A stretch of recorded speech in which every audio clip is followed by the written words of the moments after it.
warahmatullahi wabarakatuh. Salam sejahtera untuk kita semua. Sebelumnya kami dari kelompok 10 yang terdiri dari Sofiati Zahro, Lala Alifia Firdaus, dan Siska Putri Utami. Nah, di sini kami akan menjelaskan materi untuk memenuhi mata kuliah manajemen perubahan. Dan yang akan kita bahas yaitu tentang reformasi administrasi. Setelah mempelajari materi ini, diharapkan agar mampu memahami konsep dasar reformasi administrasi, yang kedua tujuan reformasi administrasi, ketiga sasaran reformasi administrasi, empat strategi reformasi administrasi, yang kelima memahami case-based learning, yang keenam dan terakhir yaitu memahami bedah jurnal atau review jurnal yang sudah ada pada penjelasan tersebut. Konsep dasar reformasi administrasi. Reformasi menyangkut 4 aspek. Yang pertama, pertalian adanya inovasi dan transformasi. Yang kedua, perubahan yang sistematik dalam kerangka yang luas. Yang ketiga, mencapai efisiensi dan efektivitas. Yang keempat, menanggulangi perubahan-perubahan lingkungan. Berbagai strategi menerapkan reformasi yaitu Global Reform, Island of Excellence, desentralisasi, Public Service Reform, strategi fiskal, strategi struktural, program, dan strategi budaya. Menurut Caiden, ada 4 pendekatan reformasi administrasi di negara berkembang yaitu yang pertama, negara yang tidak menganut paham reformasi administrasi dan lebih menyukai status quo. Yang kedua, negara dengan pendekatan pragmatis murni terhadap reformasi administrasi. Yang ketiga, negara-negara yang sangat keranjingan terhadap reformasi administrasi dan melengkapnya dengan seperangkat perabot formal. Yang keempat, negara-negara yang telah mengalami pembaruan yang diperoleh dari luar. Tujuan reformasi administrasi. Ada beberapa faktor yang mendorong reformasi administrasi di negara berkembang. Ada 4 faktor yang mendorongnya. Yang pertama, ketidakpuasan kepada pemerintah. Yang kedua, munculnya teori-teori ekonomi baru. Yang ketiga, globalisasi dan perdagangan bebas. Dan yang terakhir, perkembangan teknologi. Dari 4 faktor yang di atas tadi, tujuan reformasi administrasi dibagi menjadi 2, yaitu tujuan internal dan tujuan eksternal. Tujuan internal meliputi efisiensi administrasi, penghapusan penyakit administrasi, dan penghalakan merit system. Untuk tujuan yang eksternal meliputi menyesuaikan sistem administrasi terhadap meningkatnya keluhan masyarakat, mengubah pembagian pekerjaan antara sistem administrasi dan sistem politik. Sasaran reformasi administrasi. Penyusunan laporan pelaksanaan reformasi birokrasi bertujuan untuk memberikan gambaran secara komprehensif pelaksanaan reformasi birokrasi, baik pencapaian program dan kegiatan maupun permasalahan yang dihadapi dalam pelaksanaan reformasi birokrasi. Selanjutnya, penyusunan laporan ini bertujuan untuk menjadi bahan acuan dan feedback guna peningkatan kualitas pelaksanaan reformasi birokrasi di sekretariatan kabinet. Sedangkan sasaran penyusunan laporan pelaksanaan reformasi birokrasi terdiri dari 3 macam. Yang A, teridentifikasinya capaian sasaran dan program pelaksanaannya reformasi birokrasi.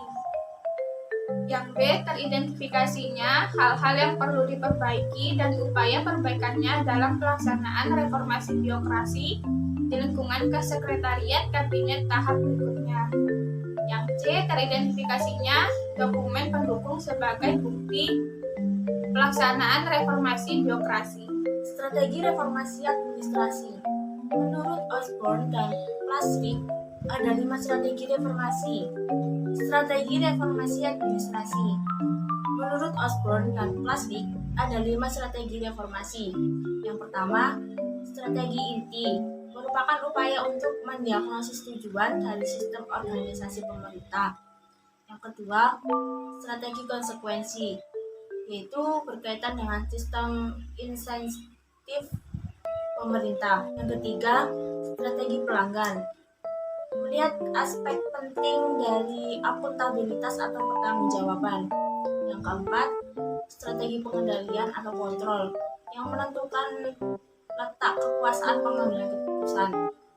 Dan yang kelima, strategi budaya merupakan bagian penting terakhir dari sistem pemerintah yang menentukan nilai-nilai, norma, sikap, dan harapan pegawai. Permasalahan reformasi birokrasi di Indonesia. Pemerintah Indonesia bergerak sejalan dengan perwujudan sistem birokrasi sejak era pemerintahan terdahulu lagi dalam rangka mengatur struktur negara agar lebih terorganisir. Birokrasi sekarang ini telah mengalami sedikit permasalahan internal sehingga berefek kepada penanggulangan COVID-19. Tujuan dari adanya reformasi birokrasi adalah sangat jelas di mana ia supaya adalah sebuah birokrasi itu dapat disterilkan sistem-sistemnya yang telah tercemari oleh pejabat dari berkepentingan di dalam demi meraup keuntungan dari anggaran pemerintahan dalam penanggulangan COVID-19. Reformasi birokrasi bertujuan dalam mewujudkan sebuah sistem birokrasi pemerintahan yang profesional dan berintegritas serta jauh dari yang namanya KKN agar dapat melayani masyarakat umum selama pandemi ini. Sejalan dengan adanya budaya birokrasi, timbul juga patologi birokrasi yang dikenal sebagai penyakit dalam birokrasi yang dimana muncul disebabkan oleh ketiadaan struktur yang baik sehingga terjadi kinerja birokrasi yang tidak linear. Patologi ini sendiri hadir dengan varian konsep. Yang pertama ada paternalistik dan menganggap atasan sebagai raja yang mutlak sehingga bawahannya tidak mempunyai kemampuan dalam memberi tanggapan apapun dan sudah menjadi rahasia umum bahwasannya pimpinan seperti ini adalah alasan terjadinya KKN. Pembengkakan anggaran yang dimana terjadi berdasarkan beberapa alasan konkret yang dibuat oleh pejabat birokrasi seperti pembesaran yang dibuat akan meningkatkan peluang markup anggaran namun tidak ada kejelasan sehingga terjadi pemotongan anggaran dan permainan tersebut. Pembengkakan birokrasi juga adalah bagian dari patologi sehingga jumlah struktur dalam birokrasi diperbanyak dengan alasan tidak konkret demi mendapatkan pengalokasian dana yang lebih sejalan dengan banyaknya struktur yang dibuat. Reformasi ini jelas tujuannya agar tidak dapat terjadi kesalahan dalam mengorganisir birokrasi demi kepentingan yang utama yaitu pelayanan masyarakat dan bukan kepentingan diri sendiri. Model birokrasi di Indonesia masih terbilang banyak mengandung penyakit patologi ini di mana para birokrat sendiri membuka kesempatan bagi terjadinya hal-hal itu yang menyangkut ekonomi dan politis. Seperti yang kita lihat selama masa pandemi, banyak para elit yang mengambil keuntungan di masa sulit seperti ini. Banyak para elit yang melakukan berbagai cara untuk menaikkan citra mereka demi untuk kepentingan pribadi. Para elit melakukan tindakan tersebut dengan cara membagikan bantuan kepada masyarakat namun atas nama partai politik agar citra mereka dan citra partai menjadi baik dan masyarakat pun menjadi simpatik. Hal-hal seperti ini banyak terjadi selama masa pandemi COVID-19.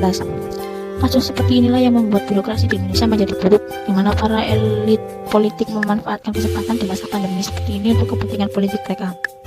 Seharusnya di masa seperti ini, para elit membantu dan mengatasi bagaimana agar masalah sulit seperti ini cepat berakhir, bukan malah berlomba-lomba mencari simpati masyarakat agar membuat citra baik mereka meningkat.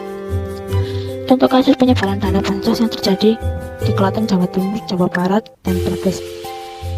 Para elit memberikan bantuan dengan cara membuat simbol-simbol di kemasan yang akan diberikan kepada masyarakat, dan tidak sedikit juga para elit yang turun langsung ke lapangan agar mereka mendapat simpati dari masyarakat. Berikut contoh jurnal tentang administrasi reformasi dengan judul Pencegahan Patologi Birokrasi melalui Reformasi Administrasi Pelayanan Publik, studi kasus pada Dinas Lingkungan Hidup Kabupaten Purwakarta tahun 2022. Penulisnya yaitu Nabila Hidayah dan Evi Priyanti. Publikasi jurnal ini termasuk jurnal ilmiah wahana pendidikan. Latar belakang penelitian, birokrasi merupakan alat yang sangat penting bagi masyarakat. Kewajiban negara untuk memajukan kesejahteraan warganya diwujudkan dalam birokrasi. Oleh karena itu, negara harus berpartisipasi secara aktif dalam menyediakan barang dan jasa publik yang dibutuhkan warganya. Untuk memenuhi persyaratan Undang-Undang Nomor 25 Tahun 2009 tentang Pelayanan Publik Pasal 1, negara menciptakan struktur administrasi yang bertujuan untuk melayani kepentingan warga negaranya. Metode penelitian dalam penelitian ini yaitu menggunakan metode penelitian kualitatif, di mana metode penelitian kualitatif adalah metode yang mengumpulkan data deskriptif seperti pemikiran dan tindakan orang-orang yang berpartisipasi dalam penelitian. Para peneliti juga ingin memberikan data deskriptif yang dapat diamati tentang perilaku dan bahasa verbal dan tulisan. Dalam penelitian ini, kami mengumpulkan informasi melalui 3 cara. Yang pertama, observasi langsung, wawancara, dan pemeriksaan dokumen yang relevan. Kesimpulan dari penelitian ini yaitu 1. Masih adanya praktik maladministrasi yang termasuk ke dalam patologi atau penyakit biokrasi di dalam tubuh Dinas Lingkungan Hidup Kabupaten Purwakarta, seperti penyuapan agar surat UKL-UPL dapat dikeluarkan walaupun usaha tersebut tidak memenuhi persyaratan yang ada, serta kurangnya kesadaran akan arti reformasi pelayanan publik di masyarakat, pelaku usaha maupun pegawai pelayanan tersebut. Yang kedua, pencegahan dari praktik maladministrasi yang dilakukan di Dinas Lingkungan Hidup Kabupaten Purwakarta, yaitu dengan cara diperketatnya pengawasan antar pegawai itu sendiri serta meningkatkan jiwa integritas pada pegawai Dinas Lingkungan Hidup Kabupaten Purwakarta. Yang ketiga, tingkat kepuasan masyarakat terhadap kinerja Dinas Lingkungan Hidup Kabupaten Purwakarta masih kurang optimal. Banyak keluhan dari masyarakat tentang sosialisasi terhadap masyarakat pelaku usaha agar mereka paham akan pentingnya menjaga lingkungan hidup di samping usaha yang mereka bangun, serta kinerja Dinas Lingkungan Hidup Kabupaten Purwakarta masih kurang responsif terhadap permasalahan lingkungan di sana, karena masih ada beberapa tempat di Kabupaten Purwakarta kenyataannya dianggap jauh dari kata bersih.